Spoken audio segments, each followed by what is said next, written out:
Today is February 13th, and you are listening to The Drop.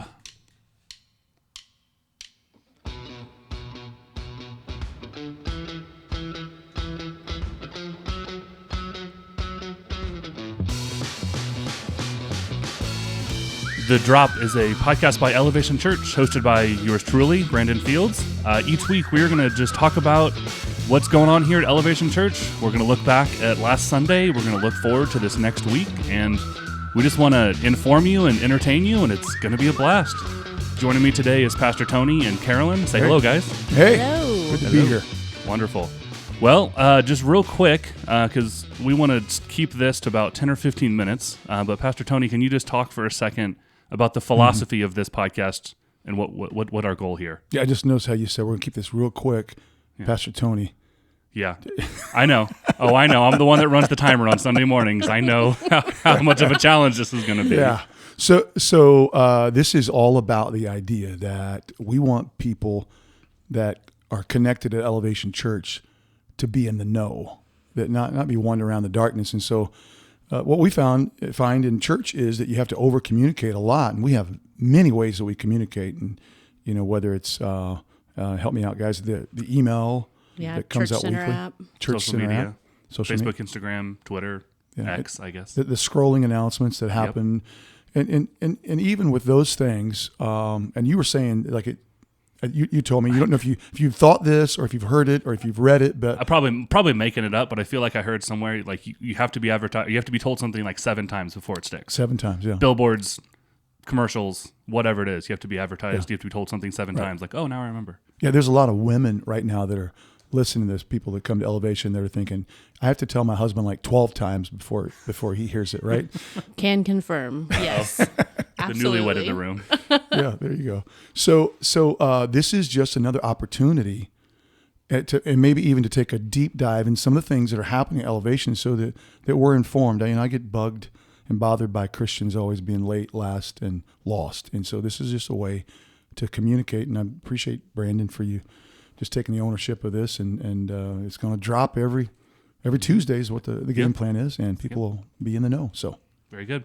Well, that's awesome. Really excited about this. So stay tuned. It's always going to drop on your Church Center app. So make sure you keep that downloaded and keep your push notifications on for that. Last week was just a lot of fun. Second week of Blackboard Vision. It was great. Pastor Tony dropped some initiatives for us. And I just can you talk a little bit more about those? A couple highlights, a couple of initiatives. Sure. Well, worship was so overwhelming. The presence of the Lord was here. And then I heard Carolyn had shared you had some new families. Yeah, we had like 3 new families back in eKids. It was also our first Sunday of launching a whole new system back in eKids, kind of taking the curriculum we've been using and updating it and shifting it around to be more engaging for kids and give them kind of something fresh and new to experience. And by everything I observed, I think they had a great time. I had multiple kids walking away saying they had a fantastic time. Some new families said, we got to come back because we all got snack. And if that's what brings them back, that's what we're going to do. Yeah, a snack will bring them back. We need to figure out how that works. Can we get snacks in the auditorium on Sunday morning? Yeah, we need to pray about it, don't we? Yeah, okay. We'll pray about it. I just appreciate the dream team here that serves every weekend to make it happen, right? And so, but we just introduced 5 Blackboard initiatives, and just first of all, just that whole idea of momentum, that we don't want people to make one step. We have steps, and I'm thankful just completed February's round of steps and had some people that have connected to Elevation Church. Happens almost every month that there are people that are connecting new to Elevation. But then where do we go from there? And so momentum is just an opportunity to grow. And, there's 3 more levels beyond steps. The first one is foundational, to learn about your faith, also to experience what we believe is a release from things in life. Sometimes we don't know, why do we keep on cycling back around as a believer, and to get free from that. And so freedom, and then a second level of 4 pillars. 4 pillars. One of why do I believe what I believe, and what do I believe? And the second one is rhythms, like the importance of having godly rhythms in our life so that rhythms are so important. We all have them. Some of them are bad habits that are a rhythm for your life. Some of them are healthy habits. Some of them are things that you've been doing for just almost ever because you do those. But what are the rhythms I should have? And then of course, a culture of honor, third pillar. And then the fourth one is, it's a John Bevere study. It's called Bait of Satan. It's going on, starts this Wednesday night. You could jump into that at 7:00 on Wednesday night. But just the idea of trying to embrace an unoffendable heart. And then beyond that, Circle City School of Ministry, where people can go deep in being trained and equipped and enabled to do ministry, because there's many that like to do that. And then second initiative was just, we know people have a problem with being stressed out and experiencing lack in our community. And so what can we do? And one of the things we're talking about doing, because we'd love to do a food pantry. That's the big vision, and a thrift store. So the launch pad for that is we're going to have a breakfast here, and probably work on a ticket basis that we can invite people. They'll come and we'll sit down and have a conversation, help them with some of their needs. Sometimes it's resources people need. Sometimes it's counsel. And also they'll walk away with a box of food. And, some of it's the reason people are in that situation. They don't have community. Yeah. I mean, all three of us know, and there's many others at Elevation know that it's a regular experience of dealing with people that just show up and they don't have anybody, and they're busted. I mean, your heart goes out to them. Some things we can help with, and but because they don't have a community, because if they're asking us and they don't know us, then they don't have people, and so it's inviting people into relationship as well. Yeah, and the need is real, because we're here throughout the week. And at least once, twice, 3 times a week, we'll get people coming to our doors asking for food and gas cards and help with rent and whatever it is. Light bill. Paying a light bill, whatever it is. So the need is real. And I'll mention right now, if you're listening and you want to get involved in this, you want to know more, there will be a link in the description of this. Click on that and say, hey, I want to be involved with the food or any of these other initiatives. Just click that link and you can let us know you want to be involved, and we'll give you more information. Cool. So another initiative we're doing is the sidewalk. Can you talk a little bit more about that? Sidewalk beautification? Yeah. So, every serve day, every year, we clean up the sidewalk, a certain section of it. But we're just saying, what if we just own it from Emerson to Madison? And it's probably 3 times a year, a group of, 20, 30, 40 people just hit it, and we clean it up. And it just makes a statement to the community. One of the things that we continue, when we do this, that we continue to hear feedback from the community is, thank you for doing that. Because, there's weeds like 3 foot tall, 3 foot tall sometimes. And so, again, what you said, I think if you're interested, please jump in. And then the Coffee with a Purpose, the space in the west end of the southwest side of the building, opening that up outside, and to do a full-scale coffee shop that offers all the drinks and all the stuff, and everything that's over and above the cost of that will go to help women that are abused and abandoned, and couples that want to adopt. And it'll be a comprehensive plan.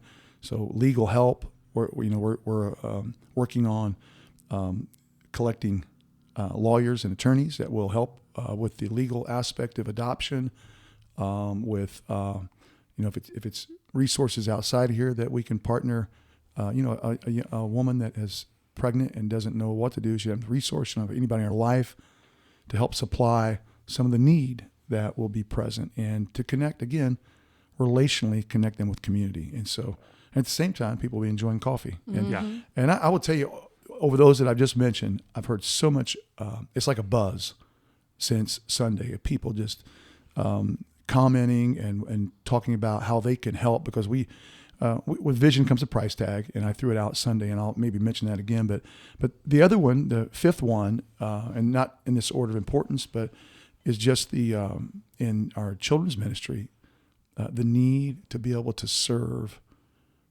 special needs kids. And Carolyn, I don't know, because I know that we have special needs children now, right? And we don't like just discard them or tell them to leave, but right. So the last 6 months to a year, we've seen an incredible increase within our church of people coming in with kids that have a variety of special needs, from simple like ADHD type of situations to almost nonverbal autism.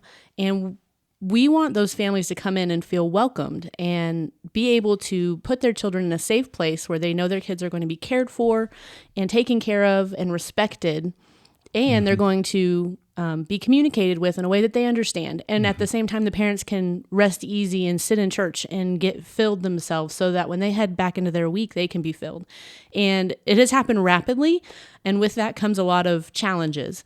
And so we have been doing what we can to adjust and meet the needs of those families coming in. And one of those things is just open communication with the parents from the jump. What can we do to help your child? What works best for them? And then devising a plan to how do we help them? A plan that, like at school systems have plans that the teachers will implement to reach each child individually. So we're kind of implementing that in the room back there in eKids. We also have different sensory toys and things that we can use if a child's feeling overwhelmed. We have headphones if it's too stimulating, things like that to try and bring them back to a regulated state. But the thing is our rooms back there aren't necessarily built to meet those needs the way that they need to be.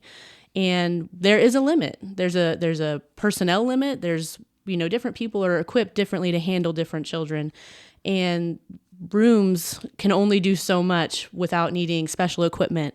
And, sometimes a child needs to be able to walk away and take a moment to decompress and have a safe place where they can let out their expression and not be disruptive to the other children and be able to just get all those big feelings out. And we are doing what we can. That's part of the reason why we have changed and upgraded the way we're doing eKids to meet the needs of those new families and things like that. But we just need some more. We need some more things that kind of come with a price tag. We need a room that is a sensory room it's a quiet space that has a swing or sensory pads or a beanbag that a child can just kind of decompress. We need personal touches from people who are equipped with special needs children, because again, everyone is gifted differently, and all those gifts are so important. And one of those gifts is being able to reach children where they are when they're struggling. And if you are a person that has the ability or the knowledge of working with a child who has special needs, we are looking for you to bring that skill and that gift that God has given you to serve Him, to serve His kingdom. Sure. One of the things I said on Sunday was that we need to create space, so expansion on our existing facility, but then also to create and train a team. Yes. That is, and then what you're saying as well, there's equipment and things that we need. So, just to kind of move us in this direction so we know, so all this needs to be covered in prayer with special needs opportunity that we have, because it's, we can look at it as just a problem, but it's an opportunity. And you said it very well, that there's families that need the peace of mind to know their child is being cared for so they can be in the presence. Because I want to tell you after, and I think this way with any family, after you've done family all week, to come into a place, a corporate space, and experience the presence of God, hear the word of God, be in fellowship with others. You can't do that if your mind is always on, is my child being cared for, or is there something going on that I need to, when you can have just the rest of knowing that's being cared for. So covering that in prayer and the other 4 initiatives that we talked about, so important. And then just praying about, and this is what I said, this isn't some big campaign at this level, not saying that it won't ever be, but initially we need $150,000 to get the ball rolling. And it could be more than that. And what I said is, I feel like the strategy from the Lord for me to lead into is this, that on Easter Sunday, and there won't be a lot of fanfare on Easter Sunday about this, but just a resurrection seed offering, you praying about what is the best offering that you can give on that Sunday to see these 5 vision initiatives take place. And then also, as Brandon stated earlier, just letting us know that you're interested in some of these, I've had, there's been people that have contacted me, even had a meeting yesterday about just those that are trying to figure a way out how they can give and how they can attract funds for this. And so that's all exciting. Yeah. It's an exciting day at Elevation Church. I'm looking forward to this Sunday. Yeah, it's gonna be great. Yeah, so let's look forward real quick. Like we said, it's February 13th. Tomorrow's Valentine's Day. And for kids and youth, we got a lot of exciting stuff happening tomorrow. Yep. Tomorrow kicks off our winter games. If you're middle school, high school, or if you're the parent of a middle school, high school student listening to this, get your kid here. It's going to be a blast. Someone's going to get $100. Everyone's going to get a lot of fun. Winning team's going to get some trophies. I'm going to be leading some games. It's going to be a blast. I'm really excited. I've been looking forward to this for about a month now.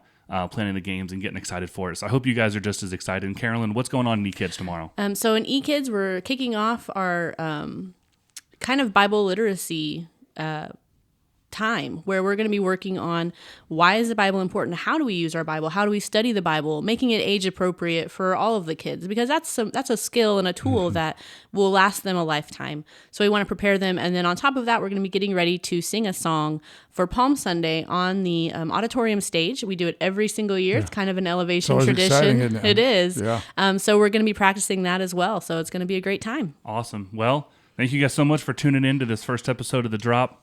We are going to go ahead and wrap it up here. Hope you guys come tomorrow. Your youth or eKids, be here. Be here Sunday. It's going to be a blast. Third week of Blackboard Vision. It's going to be a lot of fun. We'll see you guys next week on The Drop.